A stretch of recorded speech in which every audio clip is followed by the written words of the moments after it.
हाँ तो नमस्कार मेरे प्यारे दोस्तों, आप सबका बहुत बहुत स्वागत है आपके अपने प्यारा सा YouTube channel Subodh online classes पर। तो मेरे प्यारे दोस्तों, आज के इस वीडियो में और इस चैनल के माध्यम से आप लोग समझने वाले हैं कक्षा 10 गणित का प्रश्नावली 8.4 का पहला प्रश्न, जो कि त्रिकोणमिति है। ठीक, अगर आप अभी तक जो मैं बोल रहा हूँ ध्यान से सुनिए, अगर आप अभी तक त्रिकोणमिति में से कुछ नहीं जानते हैं, ट्रिगोनोमेट्री में से कुछ नहीं जानते हैं, तो आप सही जगह पे आए हैं मेरे दोस्त, सही जगह पे आए हैं, बिल्कुल सही जगह पे। तो चलिए, अगर आप मेरे साथ चलिएगा तो आप मतलब कि 10 दिन के अंदर अपने आप सोचिएगा कि त्रिकोणमिति क्या है। क्या त्रिकोणमिति मुश्किल है बनाना? नहीं। तो चलिए क्लास को स्टार्ट करते हैं और आप लोग वीडियो में अंतिम तक बने रहे। तो आइए इस प्रश्न को समझते हैं, पहला प्रश्न को, प्रश्नावली 8.4 का पहला प्रश्न। तो चलो इस प्रश्न को समझते हैं, एकदम पूरा मस्ती से समझेंगे, एकदम पूरा मस्ती से पढ़ते हुए चलेंगे। और ये कभी नहीं सोचेंगे मन में, और कभी नहीं आप लोगों को सोचना है कि प्रश्न क्या है, त्रिकोणमिति इतना भारी नहीं। अगर आप डर जाओगे तो ज़िंदगी में कुछ नहीं कर पाओगे मेरे दोस्तों। मैं हाथ जोड़ के विनती करता हूँ कि कभी भी अपने ज़िंदगी में डर पैदा नहीं करना है। तो चलिए इस प्रश्न को समझते हैं। लिखा हुआ है क्या, पहले हम प्रश्न को पढ़ तो लेते हैं ना। त्रिकोणमितीय अनुपातों साइन ए कोमा सेक ए एवं टेंजन ए को ध्यान से कोट ए के पदों में व्यक्त कीजिए। कोट ए के पदों में। अब कैसे करना है सर, कैसे होगा? एक बार एक वीडियो को देखिए तो ज़रूर। ठीक, तो चलो क्या करना है। तो सबसे पहले जो हम करेंगे, इसमें एक समकोण त्रिभुज बनाएंगे। पहला नियम क्या करना है? पहला नियम, एक समकोण त्रिभुज ए, इसका नाम देते हैं बी और सी। पहला नंबर में पहला समकोण त्रिभुज बनाए हैं। ठीक, पहला नियम। उसके बाद क्या करना है, अब किसके पद में बदलना है? कोट ए के पद में बदलना है। किसको बदलना है? किसको? इसको बदलना है, साइन ए सेक ए टेन ए। ठीक ठीक, चलो अब क्या कर देना है। तो सबसे पहले यहाँ लिखेंगे, जिसके पद में बदलेंगे, याद रखना है जिसके पद में बदलेंगे उसको लिखना है। तो यहाँ उसको लिख देते हैं, कोट ए बराबर। सबसे पहले बताओगे आप लोग कि कोट ए का अनुपातिक मान क्या होता है, मतलब कोट थीटा का अनुपातिक मान क्या है? बताओ तो कोट ए का यानी कोट थीटा का अनुपातिक मान। तो सर कोट थीटा का अनुपातिक मान जो है ना, कोट थीटा का अनुपातिक मान होता है सर, क्या पता है? बी बटे पी। अब ये बी और पी क्या है? ध्यान से, बी और पी क्या है? तो कुछ नहीं है, बी और पी क्या है? ये क्या है? कुछ है क्या? ये हमको तीर मार देगा? नो। चलो अब सबसे पहले एक चीज़ देखते हैं कि बी को कहते हैं बेस यानी आधार, ठीक है, और पी को कहते हैं लंब परपेंडिकुलर। ठीक है सर। अब एक चीज़ ध्यान से देखना है आप लोगों को कि ये बी बटे पी है। क्या करते हैं, इसके नीचे में हम बटे में एक लगाते हैं। आपके सर ऐसा क्यों किए? बहुत बड़ा गलती कर रहे हैं। नहीं, देखे तो सही, लगा दिए। उसके बाद क्या करना है? अब देखना है ये बी किनके सामने है और ये पी किनके सामने है। ये बी है कोट ए के सामने, ये पी है एक के सामने। इसका मतलब आधार है मेरा कोट ए और पी है एक, यही ना? यस। तो उसके बाद अब इस समकोण त्रिभुज में बैठाते हैं कौन कौन सा भुजा मेरे पास आ गया है। तो अब क्या करना है, अगला स्टेप, सबसे पहले हम क्वेश्चन में देख लेंगे कि थीटा की जगह क्या है। थीटा की जगह ए है तो ए के मुताबिक चलेंगे। जिधर थीटा उसके सामने लंब, अब यहाँ थीटा की जगह ए है तो मतलब कि थीटा का मान ए है ना? यस। तो हम ए के अनुसार चलेंगे। अगर थीटा रहता तो थीटा के अनुसार चलते, तो ए के अनुसार। जिधर थीटा मतलब जिधर ए उधर लंब क्या होगा? लंब होगा। मतलब इसको पी से सूचित करते हैं ना? ठीक। अच्छा, ये क्या है बाबू? ये क्या है? ये कर्ण है, कभी ये बदलता नहीं है, कर्ण। अच्छा, कर्ण को क्या चीज़ से डिनोट करते हैं? तो सर कर्ण को जो है ना एच से सूचित करते हैं। क्या से? एच। ठीक। अच्छा, अब ये क्या बच गया? अब ये क्या बच गया? तो सर अब बच गया लम, तो मिल ही गया, कर्ण भी मिल गया। अब ये जो भुजा है ये आधार है, यानी बी है ना सर। तो बी कितना है पता है सर? एक है, सॉरी कोट ए है, और पी कितना है सर? एक है, लेकिन कर्ण है मेरे पास नहीं है कर्ण नहीं है। पहले क्या करेंगे, ये नियम, पहला नियम तो ये करना है, इस तरह करना है जिस तरह अभी मैं बताया हूँ आप लोगों को, उस तरह आप लोग को भी कर लेना है।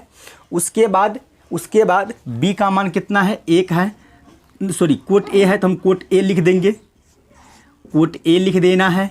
उसके बाद पी क्या है मेरा? सर पी एक है, पी कितना है? एक है सर। अब कर्ण निकालना है ना, पहले निकाल लेंगे तीनों भुजा। दो भुजा तो हम ले आए, खींच तीर करके दो भुजा को ले आए। अब तीसरा भुजा, यही दोनों भुजा से निकालेंगे, यही दोनों को पूछेंगे तीसरवा कहाँ है? तीसरवा। देखिए कैसे करते हैं आप लोग। एक चीज़ जानते होंगे कि ये तीनों भुजा में एक संबंध होता है, बड़ी अच्छा संबंध है, बहुत अच्छा संबंध है, एकदम संबंध, समधी नहीं, संबंध। ठीक। चलो अब क्या करना है, यहाँ कर्ण है ना, तो एक काम करते हैं, यहाँ लिखते हैं कर्ण का स्क्वायर बराबर लिखेंगे लम का स्क्वायर। अब प्लस में क्या लिखना है सर? आधार का स्क्वायर, यही लिखना है ना। Yes sir. अब क्या करना है, ध्यान से देखिएगा आप लोग, अब क्या करना है अगला कदम। अच्छा, एक चीज़ मैं बताना भूल गया, समझ जाइए आप लोग। ये देखिए, अगर थीटा के अनुसार लम रहता है, अगर ए यहाँ रहता तो इसके सामने लम यहाँ होता, लेकिन ए तो है यहाँ, ये मठोत पे है, तो इसका मतलब है कि इसके सामने लम ये हो गया। और किसी के मन में चलता होगा कि सर उल्टा पढ़ा रहे हैं, मतलब ये तो आधार होता है और ये लम होता है। नहीं, लम और आधार आपस में उलट पुलट होते रहता है। देखते हैं ना कैसे उलट पुलट होता है। यस, वैसे ही उलट पुलट, लेकिन कर्ण जहाँ है वहीं है। अगर तुमको कलेजा है, कर्ण कहता है, अगर तुमको कलेजा है तो तुम हमको हटा करके दिखा दो। कर्ण कहता है, कर्ण ये एकदम पूरा अपने सीमान पे है, लेकिन ये दोनों आपस में बदलते रहते। कब? थीटा के अनुसार। अगर थीटा ये थीटा अगर इधर भाग के चला तो ये फिर से इधर भाग के चलाएगा, इसके सामने हो जाएगा ना। यस, समझ गए। अच्छा एक चीज़ बताओ, कर्ण को हम एच कहते हैं तो हम एच भी लिख सकते हैं ना, इसका स्क्वायर बराबर। लम को पी कहते हैं तो हम पी भी लिख सकते हैं ना, इसका भी स्क्वायर दे सकते हैं, प्लस आधार को बी कहते हैं तो इसका भी स्क्वायर लिख सकते हैं। अब इसको सॉल्व करते हैं, ये हो जाएगा एच का स्क्वायर, ये हो जाएगा पी का स्क्वायर प्लस में बी का स्क्वायर। हमें चाहिए क्या? हमें चाहिए कर्ण, ये चाहिए। अच्छा, एक काम करते हैं, आसान फार्मूला बनाते हैं, आप लोग ध्यान से, इसी तरह आप लोग एग्जाम में बनाइएगा। ठीक। ये एच मतलब एच जो है, एच प्लस ये जो स्क्वायर, इसको हटा देते हैं, बच गया क्या सर? एच बच गया। जब इसको हम ले लेंगे क्या बच गया? एच बच गया ना। ठीक। अब ये स्क्वायर को हम बराबर के इस साइड लाते हैं तो ये रूट में कन्वर्ट होगा, यानी कि रूट में बदल जाएगा, परिवर्तन हो जाएगा, और अब ये दोनों रूट के अंदर चला जाएगा। इतना ही करना है, पी स्क्वायर प्लस का बी स्क्वायर कर देना है, इतना ही करना है, ऐसे ही करना है आप लोग को भी। ठीक। तो चलिए, अब एच बराबर तो निकल गया। यस सर, निकल गया ना। अब ये दोनों का मान पता है। यस सर, तो मान बैठाइए और निकालिए एच का मान, तीनों भुजा प्राप्त हो जाएगा। कैसे? चलो ना बताते हैं ना। अब लिखना है यहाँ पे एच बराबर, और रूट के अंदर में पी का मान है, पी कहाँ है जी? एक स्क्वायर प्लस। अच्छा बाबू, बी क्या है सर? कोट ए नहीं है, इसका भी स्क्वायर। अब हो जाएगा एच बराबर रूट के अंदर में, ध्यान से 1 प्लस कोट स्क्वायर कोट गुना कोट, तो कोट स्क्वायर ए होगा। ये आ गया एच की मान। किसका मान आ गया? एच की मान। तीनों भुजा प्राप्त हुआ। इसी तरह कर लेना है, पहले जिसके पद में बदलना उसको ले लेना है, उसका अनुपातिक मान देख लेना है। अनुपातिक मान क्या होता है? बी बटे पी। बी क्या है? पी क्या है? बी है आधार, पी है लंब। ठीक, अच्छा यहाँ बटे में है तो यहाँ हम नीचे में बटे में 1 लगा देंगे, ये भी बटे में हो गया। अब बी के सामने देखेंगे कोट है बी का मान, मतलब देखेंगे मतलब मान लेंगे, और पी है 1 का मान, दोनों भुजा प्राप्त हो गया। एक भुजा प्राप्त नहीं हुआ, जो भुजा प्राप्त नहीं हुआ, ये तीनों भुजाओं में एक संबंध होता है, जो संबंध यहाँ लिख दिए हैं यही संबंध, और ये तीनों को हम एच और पी और बी से भी सूचित कर सकते हैं। उसके बाद ये एच स्क्वायर मतलब एच प्लस स्क्वायर हटाए और ये स्क्वायर को इधर दे आए, बराबर के इस साइड ले आए तो रूट लग गया, स्क्वायर के बदले रूट, और रूट के अंदर में चला आया ये दोनों। उसके बाद ये दोनों का मान पता था, पता होने के बाद ये दोनों का मान पुट किए, पुट करने के बाद रूट के अंदर में चला आया एच की मान। एच की मान समझ में आया? समझ जाओ भैया। चलो अब आगे चलते हैं, इस चीज़ को आप लोग कॉपी में नोट करो, ठीक, इससे आगे देखते हैं। तो चलो एच का मान एच की जगह पर रख दो, क्या है? रूट के अंदर में था ना, हाँ रूट के अंदर में 1 प्लस कोट का स्क्वायर और ए, तीनों भुजा प्राप्त हो गया। अब क्या करना है, जो मैं बता रहा हूँ इस चीज़ को आप लोग समझो, ठीक। क्या करना है अब क्या करना है, अब जो है ना साइन ए को किसके पद में बदलना है?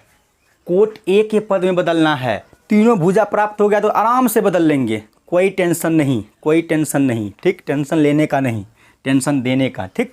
चलो अब साइन ए बराबर मतलब साइन ए को कोट ए के पद में बदलेंगे। उसके बाद क्या था? सेक ए को भी कोट ए के पद में बदल डालेंगे, यस सर। उसके बाद टेंजेंट ए को भी कोट ए के पद में बदल देंगे। यही तीनों था ना प्रश्न में, एकदम अच्छा से देखो चेहरा, हाँ यही तीनों था। तो सबसे पहले बताओगे, जब तक आप लोग को अनुपातिक मान पता नहीं होगा तब तक आप लोग बदल नहीं सकते हैं, ठीक। रिक्वेस्ट है कि आप लोग अनुपातिक मान अच्छा से याद कीजिए, ठीक। उसके बाद डिग्री मान भी याद कर लीजिए, आगे काम आने वाला है, ठीक। चलो साइन का अनुपातिक मान होता है P बटे एच, यानी लंब बटे कर्ण। चलो P क्या है सर? P है 1 बटे एच क्या है सर? एच तो अभी आप निकाले हैं, 1 प्लस कोट स्क्वायर ए है। देखो बाबू मेरे प्यारे दोस्तों, साइन ए को कोट ए के अनुपात में बदल दिए ना, यस। अब इसको भी बदलना है ना, इसको भी बदलना है। अगर आप लोगों में से किसी को अगर अनुपातिक मान पता है, वैसे तो सबको होना चाहिए क्योंकि एग्ज़ाम है नज़दीक, है ना, यस सर, तो बता सकता है कि मतलब सेक ए का अनुपातिक मान क्या होता है, और यहाँ बैठा करके बस सेक ए को भी कोट ए के अनुपात में बदल सकता है। बदल दो, बदलो, क्या होता है? एच बटे बी, यस सर, एच बटे बी देख लेते हैं एक बार, हाँ एच बटे बी। तो एच क्या है? तो सर एच क्या है? एच तो अभी तुरंत निकाले हैं ना, रूट के अंदर में है 1 प्लस कोट का स्क्वायर ए, अब बटे बी क्या है सर? बी कोट ए है ना।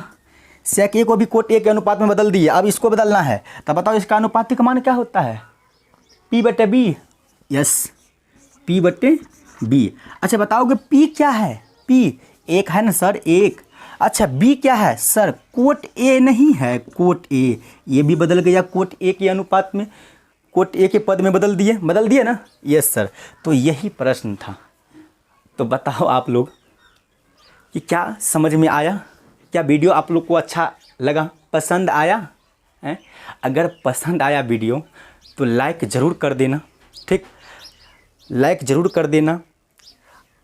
इस वीडियो को अपने दोस्तों में भी मतलब समझ गए होंगे, ट्रांसफ़र करना, शेयर करना, ताकि उसका भी भविष्य बन सके, ठीक। आज के बाद आप लोग कभी नहीं कहोगे कि त्रिकोणमिति क्या है, सारा प्रश्न बताऊंगा, सारा प्रश्न, ठीक। पहले 8.4 का सारा प्रश्न को कर लेते हैं, उसके बाद फिर पीछे आएंगे, आगे नहीं, हमें पीछे आना, 8.3 पे आना है।